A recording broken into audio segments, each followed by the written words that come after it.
Okay, so this is the fifth video lecture on the chapter of race and ethnicity. On the last one, I was talking about discrimination. It's been a whole video lecture talking about discrimination.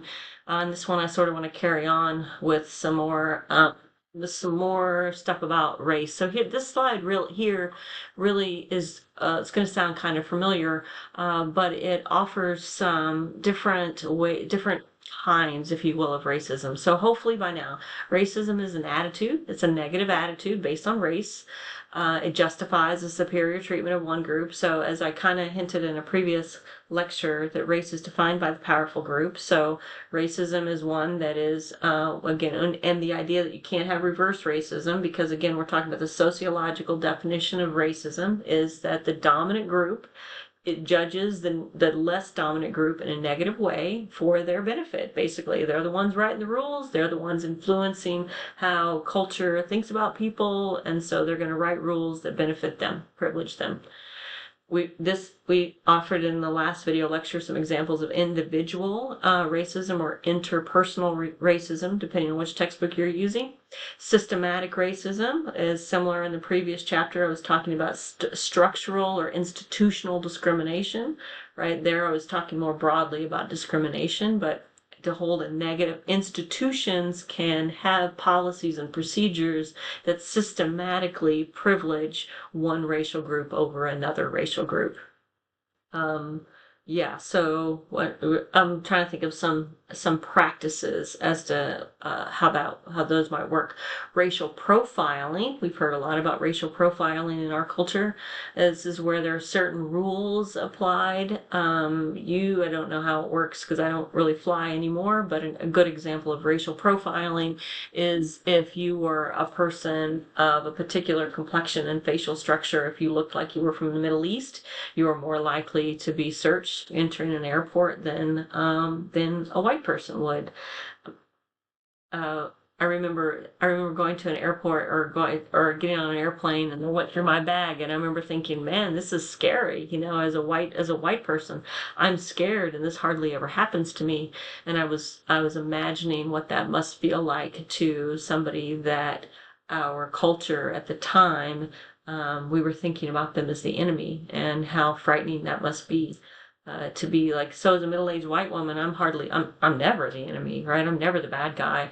I remember reading one time about how the least likely person to be pulled over is a middle-aged white woman, right? And even knowing statistically that that's true, I still feel the sense of fear. So what must it feel like to be a person that our culture is more likely to find you guilty of things, and to have to live with that. And that's white privilege. That's middle-aged white woman privilege right there, is that these are just things that I don't ever have to think about.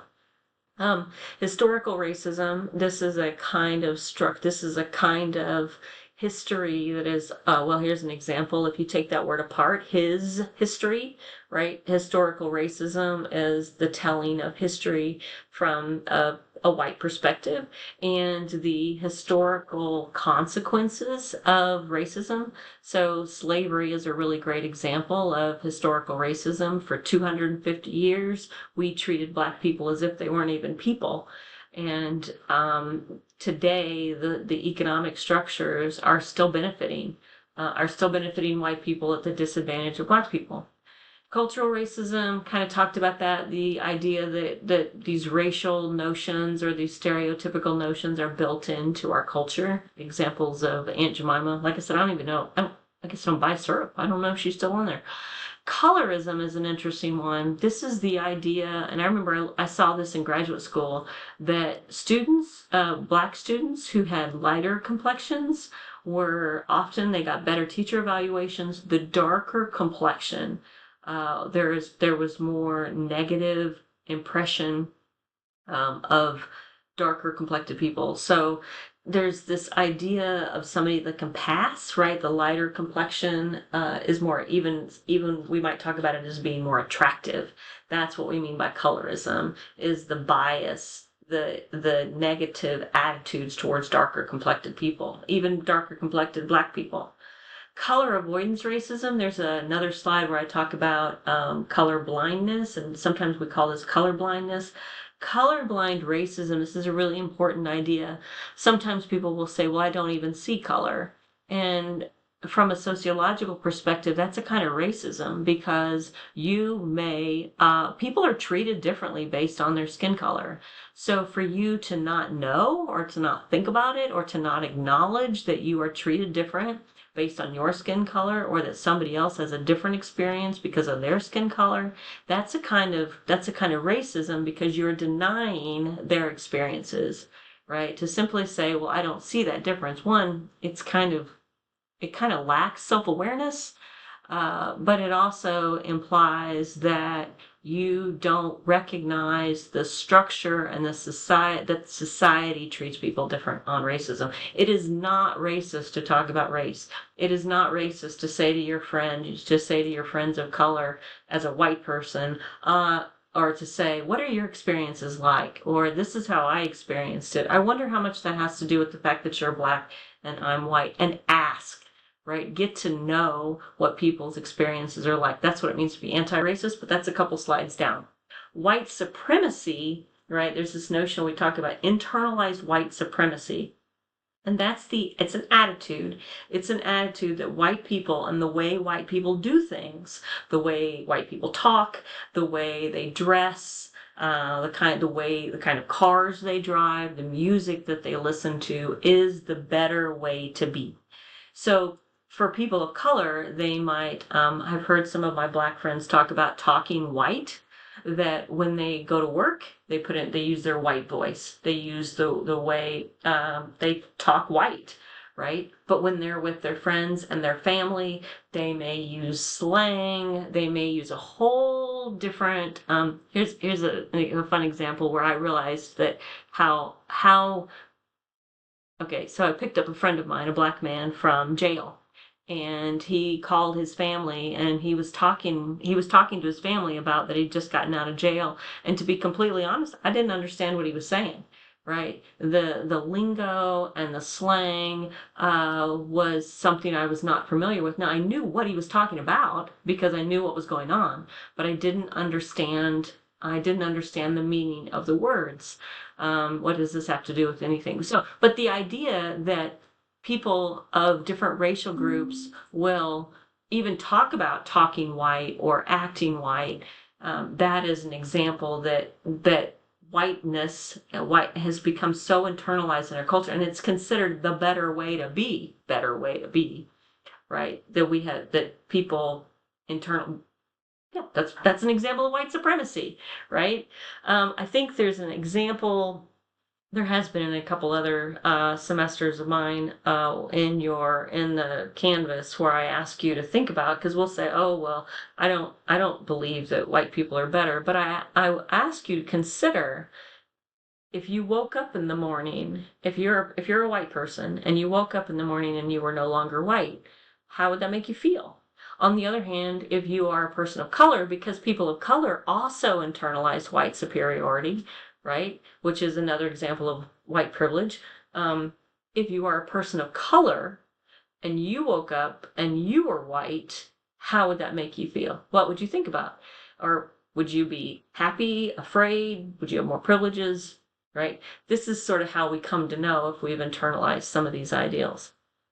Okay, moving on. I got to get through more than one slide in a video lecture. Here's some different theories about why people may hold racist ideas. Probably the one that we're most familiar with is the scapegoat theory, right?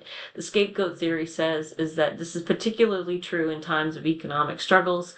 This is a good example. It's the movie Gran Torino. It's a little, maybe a little outdated at this point, but it's the idea that when we feel frustrated, we have to blame someone. I think a lot about the way when you hear that undocumented immigrants are taking our jobs, that's an example of frustration aggression hypothesis. They're taking our jobs, they're raising our taxes, we gotta blame somebody. And it's always easier to blame people who have less status than ourselves than it is to blame people who have more status than ourselves, right? Instead of looking up, we tend to look down. The example of, what's this one saying? Let me tell you, okay, this is an example of The boss yells at the employee, male employee. The male employee comes home and yells at the wife. The wife turns and yells at the kid. The kid turns and kicks the dog. We always have to blame somebody. Instead of blaming the boss, we turn it all downward. Frustration and aggression, that we hold negative attitudes and stereotypes, negative stereotypes against groups who are less than us. The authoritarian personality is not so much as a theory, it's not really an explanation, but it does offer some observations about people who are more likely to hold racial ideas. So again, sociology is about patterns, and some of the patterns that have been observed is that there are certain personality traits that are sort of go along with holding racial ideals, and some of those are people who conformists, people who are more likely to submit to authority. They're intolerant, insecure. They may have. There's not also a pattern with people who have less education and less economic status, people who don't like change, and often conservative religious or political ideals. When things change and we don't like it and we don't have any ability to stop it, right? This is what you see in the movie Gran Torino, is all these Korean people are moving in, and this guy had been a veteran in the Korean War, and he couldn't do anything about it. So he became angry. And who does he project his anger to? Right? Conformity or conservative. In this case, conservative is the idea that you don't like change. And when change happens and you can't do anything about it, you got to blame somebody, right? And this makes us insecure. We may not have the economic resources. So we tend to blame somebody else. All right, I'm going to stop here. And on the next slide, I'm going to talk about anti-racism.